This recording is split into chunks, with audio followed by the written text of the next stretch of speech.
చాలా భయంగా ఉంది. మేమేమో ఇక్కడ ఇరుక్కోపోయాము. అక్కడేమో ముగ్గురు మమ్మల్ని చూస్తా ఆగి కూర్చోనున్నారు చీకట్లో. మాకేమో ఇక్కడ చాలా భయమేస్తుంది. ఒక్కరంటే ఒక్కరు గూడా లేరు మేము తప్ప.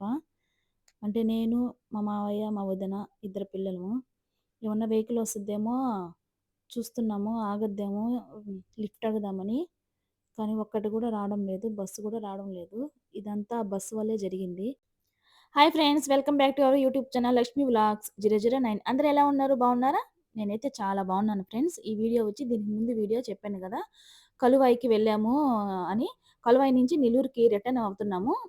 ఆ రోజు రిటర్న్ గాని అయిపోయి ఉంటే ఆ గండం తప్పుండేది. అంత జరిగుండేది కాదు. ఏం జరిగిందో, అక్కడ మేము ఎలా ఇరుక్కున్నామో, అక్కడ మమ్మల్నొచ్చి ఎవరు కాపాడారు, అసలకి ఎలా బయటపడ్డామో ఈ వీడియోలో ఉంటది. స్కిప్ చేయకుండా చూడండి. ఇక్కడ సోమచిలకైతే వచ్చేసాము. యాక్చువల్‌గా మామూలుగా నెల్లూరుకి వెళ్ళాల్సింది. ఏంటంటే ఇక్కడికి దగ్గరే 10 కిలోమీటర్లు సోమశిల అన్నారు. సరే ఇంత దూరం వచ్చాం గదా! ఒకసారి చూసుకొని వెళ్దాం అన్నట్టుగా వచ్చాం మేము.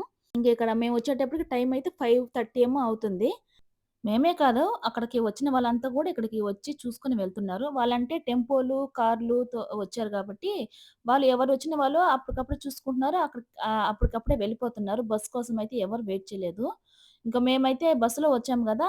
మేమింకా సరే చూసుకొని వెంటనే బస్సుందన్నారు. మేము బస్సు వచ్చిన కండక్టర్‌ని అడిగాము. మేడం బస్సు మళ్ళా రిటర్న్ ఉందా నెల్లూరుకంటే ఉందన్నారు. ఇక్కడ ఏందంటే ఆమె చెప్పుండాల్సింది కరెక్ట్‌గా మాకు. బస్సు ఇదే బస్సు రిటర్న్ తిరుక్కుంటది. దీని తర్వాత బస్సు లేదని గాని చెప్పుంటే, మేము గబాన వెళ్లి చూసుకొని వెంటనే దిగేసుండేవాళ్ళము. కానీ ఉందనేసరికి ఆ బస్సు అంటే ఉందనేసరికి వెళ్ళాము. ఎన్ని గంటలకి అని చెప్పి మేము అడగలేదు. ఆమె చెప్పలేదు. సరే ఉంది గదా! అన్నట్లుగా మేమింక వెళ్లి ఇదంతా చూసుకొని చూసుకుంటా ఉన్నాము. ఇట్లా చూసిన టైంలోనే బస్సు వెళ్తున్నింది. మేము చూసాము. సరే ఇగ మేము పైనుండగా మేము దిగి వెళ్ళేటప్పటికి బస్సు అంతసేపు మన కోసం ఆపరు గదా! సరే ఇంకో బస్‌కి వెళ్దాంలే, వేరే బస్‌కి వెళ్దాంలే, దానికి వెనక బస్‌కి వెళ్దాం అన్నట్లుగా ఉన్నాము. అప్పుడు టైం ఎంత 6 అవుతుంది. ఇంక అదే లాస్ట్ బస్ అని మాకు తెలీదు. మేము అనుకోము గదా! ఇంకో బస్ ఉంటదన్నట్లుగా మేము ఇంకా అక్కడ తిరిగ్గా చూసుకొని రీల్సు, మా ఫోటోసు, మీ వీడియోసు ఇయన్నీ చూసుకుంటా ఉన్నాము. ఇంక సరే అని చెప్పి చూసుకొని కరెక్ట్‌గా 6:30కి దిగేసాము. అప్పటికి గూడా త్వరగా ఇంటికి వెళ్ళిపోదాం అన్నట్లుగా ఇంక 6:30 కల్లా కిందున్నాము. ఇంక 6:30 నుంచి మేము 7 అయింది. ఇంక 7 అయిపోయేటప్పటికి కొంచెం చీకటి పడుతుంది. అసలు బస్సు ఉందా? లేదా? అంటే పక్కనే షాపుంది. ఆ షాప్ వాళ్ళని అడిగాము. అమ్మ అక్కడ నెల్లూరుకి వెళ్ళే బస్సు వస్తదా? అంటే వస్తదని చెప్పింది ఆమె. ఎన్ని గంటలకంటే 7:30కి, 8 అలా అవుతదంటే సరే అని చెప్పి అలాగే కూర్చోన్నాము. దానికి ముందు ఒక బస్సు వెళ్ళింది. అది ఆత్మకూరు వెళ్ళే బస్సు.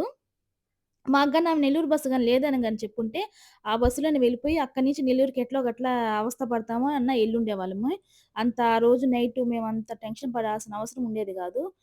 ఎవరు మాకు ఒక్క మాట కూడా చెప్పలేదు. నెల్లూరు బస్సు ఇంకా ఉండదు అనని. సరే అని చెప్పి ఆమె చెప్పింది గదా! 8 గంటలకు బస్సు ఉందని చెప్పింది గదా! అన్నట్లుగా మేము అక్కడే వెయిట్ చేస్తూనే ఉన్నాం. 8:30 అయిపోయింది. ఇంక వాళ్ళు గూడా షాప్ క్లోజ్ చేస్తున్నారు. అరే! వీళ్ళు గూడా వెళ్ళిపోతున్నారు. బస్సు రావడం లేదే, ఏం రావడం లేదే అని చెప్పి మళ్ళా ఇంకొకసారి వెళ్లి అడిగాను. "అక్క ఇలాగ బస్సు రాలేదా?" అంటే, "లేదు లేదు వస్తది" అని చెప్పింది. సరే అని చెప్పి ఇంక అట్లే కూర్చోన్నా. ఇంక వాళ్ళు కూడా క్లోజ్ చేసుకొని వెళ్ళిపోయారు. షాప్ అంతా క్లోజ్ చేసుకొని వెళ్ళిపోయారు. మేము తప్ప ఇంక అక్కడైతే ఇంక ఒక్కరు కూడా లేరు. మొత్తం చీకటి. మేము కూర్చున్న కాడ ఒక్కటే లైట్ పడుతుంది. అక్కడ ఇక్కడ చూపిస్తున్నాను గదా! అక్కడ సైడు ఒకరు కూర్చోనున్నారు. మీరు గమనించుండుంటే కుర్చీలో కొంచెం దూరంగా ఆ ఆ పిల్లోడు కూర్చోనున్నాడు. మేమెందుకు భయపడ్డామంటే ఇక్కడ లైట్ ఉండడం వల్ల ఇక్కడొచ్చి కూర్చున్నాము. యాక్చువల్‌గా అయితే మేము అక్కడ సీట్లు అది బస్ స్టాండ్ అంట. సీట్‌లాగా ఉంటాయి కదా! అక్కడ కూర్చోన్నాము. ఒక ముగ్గురు వ్యక్తులు మమ్మల్ని చూస్తా అటు ఇటు తిరుగుతా ఉన్నారు. వాళ్ళు మమ్మల్ని చూస్తా మాట్లాడుకోవడం అలా చేస్తా ఉండేసరికి మేము అయి గమనించి నేను మా వదిన ఇలా మాట్లాడుకుంటున్నాం. వదిన ఇలాగ చూస్తున్నారు. అదే నా ఎనక ఉన్నారు గదండీ! గమనించండి ఒకరు కూర్చోనున్నారు. ఒకరు కాదు ఇద్దరు కూర్చోనున్నారు చూడండి. అట్లాగా వాళ్ళు కూర్చొని వేరు వేరుగా కూర్చొని చూసుకుంటా గమనిస్తా ఉన్నారు. అది మాకు చూసి కొంచెం భయంగా అనిపిచ్చింది. ఇంక ఆ పొజిషన్‌లో అంటే ఎవరు లేరు. పక్కంతా చీకటి. ఒకే ఒక లైట్ ఉందండి. కనిపిస్తుంది కదా! నా ఎనక లైటు. ఒక్క లైటే ఉంది. దాని పక్కనే సీసీ కెమెరా ఉంది. అందుకే మేము సీసీ కెమెరా ఎదురుగా కూర్చున్నాము. అక్కడ లేసొచ్చేసి ఇంకా ఎదురుగా కూర్చున్నాము. వాళ్ళు మా పక్కనొచ్చి కూర్చున్నారు. మాకది ఇంక భయమేసి లేసి గబగబా వచ్చి ఆ సీసీ కెమెరా ఎదురుగా కుర్చీలుంటే అక్కడ పక్కనే అయి వేసుకొని కూర్చున్నాము. అందువల్ల మాకు చాలా భయమేసింది. ఇంకా అది ఎన్ని మేము మాట్లాడుకున్నది చూసి నా కూతురే చాలా భయపడిపోయి ఏడ్చేసింది మమ్మీ ఎట్లాగొట్లా వెళ్ళిపోదాం అంటే, సరే నడుచుకునన్నా వెళ్ళిపోదాం వదిన అనంటే, అమ్మ నడుచుకొని వెళ్తే ఎట్లాగా? అంతా చీకటయిపోయా, చెట్లయిపోయాయి. వద్దొద్దు ఎవరన్నా వస్తే లిఫ్ట్ అన్నా అడుగుదాము. బస్సొస్తే బస్సన్నా ఏ బస్సొచ్చినా ఎక్కేసి వెళ్ళిపోదాం అన్నట్లుగా చూస్తున్నాం. ఒక్క బస్సు కూడా రాలేదు. తర్వాత అంతలోపలే సోమశీలకి ఆ షాప్ ఉంది గదా! షాప్ క్లోజ్ చేసి వెళ్లారు గదా! ఆ షాప్‌కి వాచ్‌మెనొచ్చాడు. ఇంకా వాచ్‌మెన్‌కొస్తే వాచ్‌మెన్‌కంతా జరిగిందంతా చెప్తే పాపం అప్పుడే ట్రాక్టరు కంకర వేసుకొని వస్తున్నాడు. దేవుడిలాగా వచ్చాడండి. చాలా మాకైతే చాలా హెల్ప్ చేశాడాయన. మేమైతే అడగలేదు. ఇంకా ఆయన వాచ్‌మెనొచ్చి ఇలా ఇక్కడ వీళ్ళు స్ట్రక్ అయిపోయారు. కొంచెం ఊర్లోకి తీసుకుపోయి వదలండి అంటే కంకరుంది మీకేం పర్వాలేదంటే ఎక్కండి అన్నారు.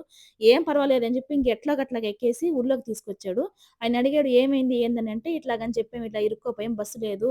ఎట్లాగా అంటే ఇంకా బస్సు ఇంకా 6 గంటలకే ఇంకా ఇక్కడ గుళ్ళు కూడా ఏం లేవు అని చెప్పాడు. అంటే అక్కడ ఏమన్నా గుళ్ళుంటే చెప్పండి పనుకునేదానికి అని చెప్పాము. అంటే అది పల్లెటూరు గదా! రూమ్స్ ఏముండవు. లేదు మా ఇంటికి వెళ్దాము. మా అక్క వాళ్ళ ఇల్లుంది. అదే ఊర్లో. మా అక్క వాళ్ళ ఇంటికి వెళ్దామని చెప్పి తీసుకొచ్చి ఈవిడే అండి వాళ్ళ అక్కగారు. చాలా బాగా చూసుకున్నారు. ఇంక అక్కడ నైట్ అక్కడే స్టే చేసి మిద్ది మీద పనుకున్నాం అందరము. అక్కడే పనుకొని తెల్లారి 6 గంటలకు లేసి వెళ్తా ఉన్నాము. ఆయన గాని రాకపోయుంటే ఆ రోజు ఎందుకులేండి అంత భయమేసింది. చాలా భయమేసింది. ఏం జరిగుండేదో తెలీదు. అంటే వాళ్ళు చేసే పనులు అట్లా ఉన్నాయి. ఇంక ఒక్కరంటే ఒకరు గూడా లేరు. వాళ్ళైతే 7 నుంచి అక్కడే కూర్చోనున్నారు. ఫస్ట్ బానే కూర్చొని మాట్లాడుకుంటా వాళ్ళున్నారు. ఎప్పుడైతే పొద్దుపోయే కొద్దీ ఇంక వాళ్ళు మాట్లాడుకోవడం, మా సైడ్ చూడడము, పక్కనొచ్చి కూర్చోవడము, ఇంకట్లా చేసేసరికి నాకైతే జరం కాసింది. ఎందుకొచ్చాంరా దేవుడా! అన్నట్లుగా అనుకున్నాము. కానీ అట్లా జరగద్దని ఎవరు అనుకోము కదా ఫ్రెండ్స్. ఇంకా ఇంకెట్లోగట్లా ఇంక దేవుడే కాపాడాలని చెప్పి దేవుడినే నా కూతురైతే ఎక్కడ లేని దేవుళ్ళని మొక్కేస్తుంది. దేవుడా మమ్మల్ని కాపాడు, కాపాడు అని. తనకైతే ఇంకా చాలా భయం. మేమైతే పైకి చెప్తాను ఏం కాదులే, ఏం కాదులే అని. కానీ మాకు కూడా మనసులో భయంగానే ఉండింది. కానీ ఆయన దేవుడిలాగా వచ్చి కాపాడాడండి. కానీ మేము అడగను కూడా అడగలేదు. మా పరిస్థితి ఆయనే అర్థం చేసుకొని అంటే హైవే ఆత్మకూరుకి వెళ్తే అక్కడ హైవే మీదకి వెళ్తే అక్కడ బస్సులుంటాయని జెప్పారు. అక్కడికి వెళ్ళిపోతామన్నాం మేమైతే. కానీ ఆయన ఒప్పుకోలేదు. "వద్దమ్మా హైవే మీద వద్దు. ఆడపిల్లలు గదా! నాకు గూడా కూతుర్లున్నారు. ఎందుకు చెప్తున్నానో అర్థం జేసుకోండి. ఈ నైట్‌కి మా అక్క వాళ్ళ ఇంట్లో ఉండండి. మా అక్క ఒక్కటే ఉంటది. ఎవ్వరు ఉండరు ఆ ఇంట్లో. నైట్ పనుకొని మీరు తెల్లారి లేసి వెళ్ళిపోండి" అని చెప్పారు. ఇంక సరే అని చెప్పి ఇంకా మాకు కూడా ఇంకా ఆప్షన్ ఏమి లేక ఇంకా అక్కడే వాళ్ళ అక్క వాళ్ళ ఇంటికి వెళ్ళి అక్కడే రెస్ట్ తీసుకొని తెల్లారి 5:30 ఏమో అవుతుంది. ఇంక వచ్చేద్దండి. ఇదేనంట బస్ స్టాండు. ఇక్కడ పల్లెటూరండి. చాలా పల్లెటూరు. ఇంక ఇక్కడే వచ్చి ఆగద్దంటే ఇంక ఇక్కడే వచ్చి కూర్చొని ఉన్నాము. ఆ రోజైతే అంత భయమేసింది ఫ్రెండ్స్. దేవుడే కాపాడాడు. ఆయన గాని రాకుండుంటే అసలు ఏమైండేదో ఏమో తెలీదు. ఇంకా అది చెప్పలేము. అది మంచైనా, చెడైనా ఏదైనా జరిగుండేది. ఇంక రిటర్న్ అయిపోతున్నాము. మాలాగా ఇంకెవరు చేయొద్దు. ఎక్కడికన్నా వెళ్తే బస్సు ఉందా? లేదా? ఎన్ని గంటలకని కనుక్కొని రండి. మాలాగా ఎవరు పొరపాటు చేయొద్దు. ఇంకా ఇక్కడ నెల్లూరుకొచ్చేసాము. ఇంక రిటర్న్ ఇంటికి వెళ్తున్నాం. మా వారైతే తిట్టిన తిట్లు తిట్టకుండా తిడతానే ఉన్నాడు. దానికి ముందు మటుకు ఫోను చేసి పొద్దుపోద్ది నేనొచ్చేసరికంటే, సరే ఏమన్నా వండి పెట్టేదా? అహా! ఏమన్నా తెచ్చి పెట్టేదా? అని చెప్పి అడిగారు. ఏం వద్దులే అని చెప్పి అన్నట్లుగా చెప్పాము. ఎప్పుడైతే ఇది జరిగింది, ఇట్లా జరిగింది అని చెప్పి ఫోను చేసి వీడియో కాల్ ఫోను చేసి మా వారు మాట్లాడుతూనే ఉన్నాడు. బస్సెక్కితే ఫోను జేయండి, బస్సెక్కితే ఫోను జేయండి. ఒకటేమని తిట్లు నాకైతే. మీకు పోయిన పని చూసుకురాకుండా ఇయన్నీ ఎందుకనని. దానికి ముందు మటుకు బానే మాట్లాడాడు. ఏమన్నా జరిగితే మటుకు ఎక్కడలేని తిట్లన్నీ వచ్చేస్తాయి. ఎట్టోగట్ల మొత్తానికి వచ్చేసాము. ఈ వీడియో అంతే ఫ్రెండ్స్. నచ్చితే ఒక లైక్ ఇవ్వండి. కొత్త వాళ్ళు ఎవరైనా ఉంటే ఛానెల్ సబ్స్క్రైబ్ జేసుకోండి.